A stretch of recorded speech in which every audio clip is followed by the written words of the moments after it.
পুরুষ মানুষের দায়িত্ব তারা শুধু বাহিরে কাজের মধ্যেই থাকবেন, আর নারীরা কাজ করতে আসলে কাজ যতটুকু কাজ করবেন এই কারণে তারা বলছেন কর্মঘণ্টা কমিয়ে দেবেন। আর কারণ তাদের সন্তান লালন পালন করতে হয়। সন্তান লালন পালনে কি পুরুষের কোনো দায়িত্ব নেই? পুরুষ কি সেই দায়িত্ব কিছু শেয়ার করতে পারে না? সভ্যতার এই যুগে সমাজ প্রগতি যখন এগিয়ে যাচ্ছে, তখন এই কথা বলে আপনারা এই সমাজটাকে কোথায় নিয়ে যেতে চান?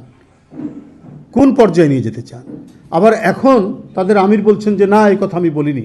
আল জাজিরা সুস্পষ্টভাবে এখানে এসছেন।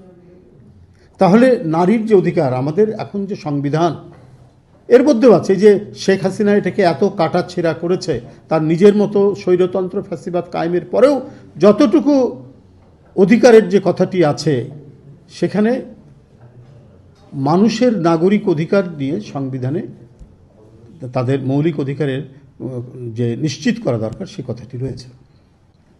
তাহলে কি সেটি থাকবে না আপনারা ক্ষমতায় আসলে?